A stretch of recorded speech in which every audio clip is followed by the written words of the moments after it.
So I'm Dr. Rose, and we are now going to discuss Impressionism in more detail. Now, in the last slide, I went over the primary artists of Impressionism. These artists are so important that I'm going to briefly go over them again. You will need to recognize, not just for your course, because it's important in terms of the course to understand the artist, but more importantly, for life. You will see the work of some of these artists in various places and spaces for the rest of your lives, if you look at Western art. And sometimes when you're not looking at Western art specifically, oftentimes their work is used for designs, it's used to decorate places and spaces. You will find them in museums. Their work is so prominent that we see it everywhere. And so one of our goals in terms of formalism is to be able to identify artists, talk about their works, talk about the lines, and etc. So let's start once again just to talk about Monet. I'm going to go through them a little bit faster this time than I went through them before. Who is Monet? The father of Impressionism, not to be confused with Claude Monet. So this happens frequently where people confuse Monet with Monet because their names are so similar. But we're going to avoid that. And the key way to do that is to look at their personal style. Focus deeply on the personal style. Renoir's work is completely different from the two preceding individuals. So the rosy cheeks, remember the rosy cheeks as your key. And then we have Mary Cassatt. So a woman, she's an American, known for women and children in natural domestic settings. And we're going to look for the Japanese influence in her work, which is very, very interesting and beautiful to look at. And then Berthe Morisset. So Berthe is related to Monet in that she is the sister-in-law of Monet. And she painted posed women in interior and outdoor settings. And then lastly, we have Degas. So Degas has diagonal compositions, and he drew with pastel, which is common for Impressionism, as we know, sculpture and painting. So he had some very beautiful sculpted pieces, and he was the teacher of Cassatt. And he also painted racehorses and bathers and ballerinas. So some of my favorite Degas pieces are actually the ballerinas, so we will enjoy those. So let's get started looking at their actual work. So here is the work of Monet. Luncheon on the Grass, 1862 to 63. Now, I think that even at this point, if you've ever seen a Monet, you can see the difference between the personal style of Monet and Monet immediately. They're very, very different.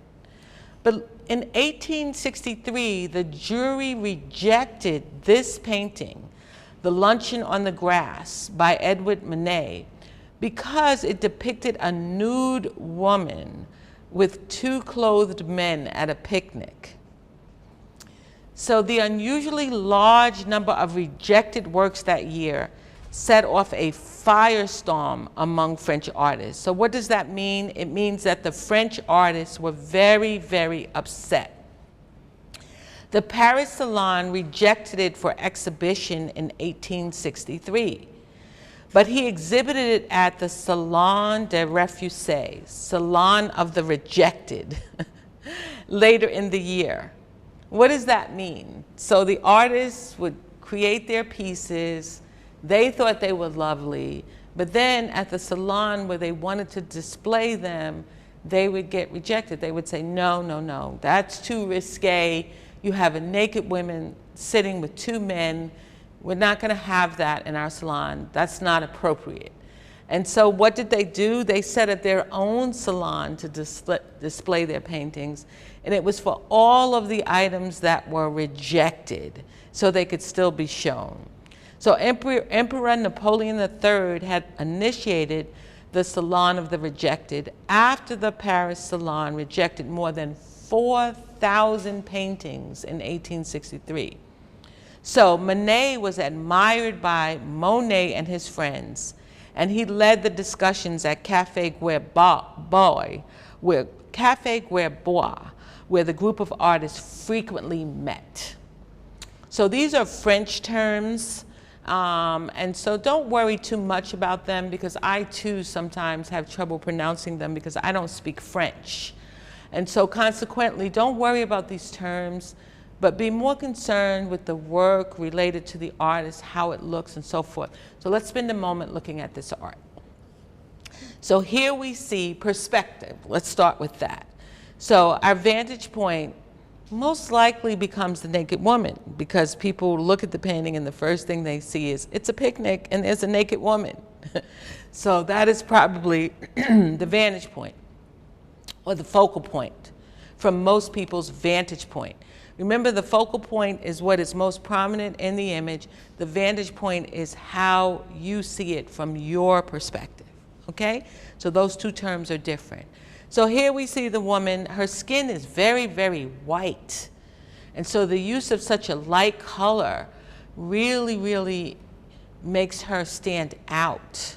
And then she's contrasted. Remember Manet, we indicated in the very beginning that he continued to use black. Even though his pieces were impressionistic, he still used the color black. So this man is in a black shirt, black hat, his hair is black, and we see lots of black, making them deeply contrast with the whiteness of the woman. And then in the background, we see another woman, and she's clothed, and we can see her fabric on her attire. And we also see trees and so forth to give this depth. So that depth is what we call perspective. And we can see that there's a little bit of an angle in the arm of this man. He's talking, he's moving. We also have an angle with her. She almost appears like she's just absolutely posing. And here we see lots of fruit and picnic items. We see things on fabric. We can also so detailed, look at her hat with the bow, okay? And we can see her clothing are actually here. Sometimes this is missed. And then we see the darkness. He creates his shadows in a very dark way. But the light is piercing through, and it is done with yellow. The trees are very dark. So there's a lot of contrast going on. And the term impressionism does apply, but it's not the same as when you're looking at a Monet. It's not as blurry, okay? So those are some of the details that we can notice. Here we have the work of Titian. Now, I know that one of our students actually presented Titian in class, but because Titian is not really a part of our study to a great degree, we're not concerned about that too much. So for your choices in terms of this course, if you, in your assignments, because there are assignments in which you have the opportunity to choose artists, and my rules are always that in your assignments you cannot choose artists that are selected in class. For Titian, that is okay, because we only cover Titian a little bit. So this is the High Italian Renaissance. So take a look at this. Why are we looking at Titian? Because this piece is very reminiscent of the piece that Manet did. Did Manet actually copy or get his idea from Titian's work? It seems so, because we have the naked woman and the fabric and the two men, and it's kind of reminiscent of that. So that was also one of the concerns regarding that piece. Did Manet really just adopt it from the work of Titian, which came before during the Renaissance period? So here we see some more of the High Italian Renaissance work. So take a look at these. And we're looking at these for the sake of comparison at this point. So look at the detail on the body and the angles and the arches and the fabric and some of the images, although they are very clear, So we can see this was done around circa 1515, and this one around 1510. Okay? So it's not a complete abandonment of the Renaissance period. It's just a different way of presenting some of the images. So if we look at those details, notice how these men are sitting and those men.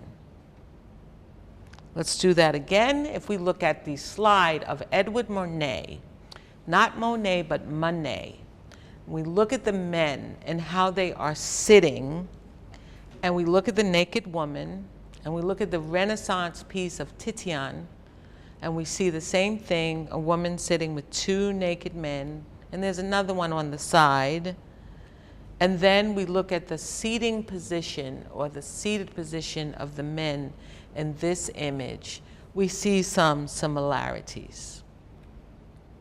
Look at the comparison. It's almost the same, the outstretched arm. This man is looking forward, this man is looking away. But notice the pose of the woman. Is it not the same? Look at the arm. Look at where her hand is placed. And notice where she's looking. Remember, I pointed out that she was almost posing and looking in the direction of the viewer. Look at this woman.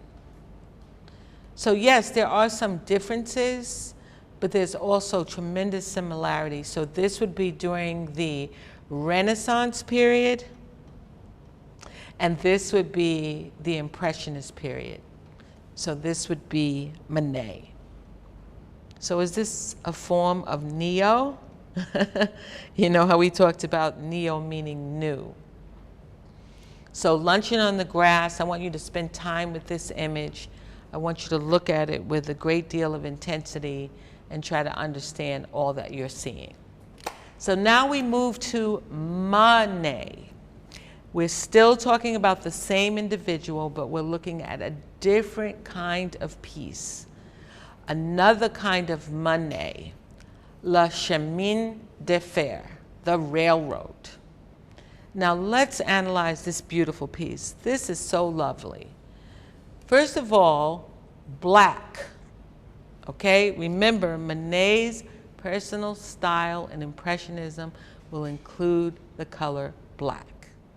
All right, so that gives you a hint right away. So he also used the black to create the railing. So we see that very, very clearly here. Now notice that we are seeing the back of the head of the little girl, black bow. And she has on such a lovely dress with the big bow in the back. Here is where he brings in the pastels. So lovely. And the pastels are also shown on the button. Now I hope no one missed this little guy here. So she's actually holding a little sleeping puppy. These little details are everything. I mean, they really are. So imagine looking at this piece in a museum and you're looking at, oh, this is a Monet, and you're identifying it, and you're noticing the black and the wonderful colors and the perspective and the black lines and the bow on the dress. And then your eyes, because it's not a focal point, your eyes come to this little sleeping puppy. Just wonderful. And of course, she has a book. So remember, Impressionists are painting people who are doing ordinary things. What are they doing? They're just sitting, relaxing, reading a book at the railroad, most likely waiting for a train.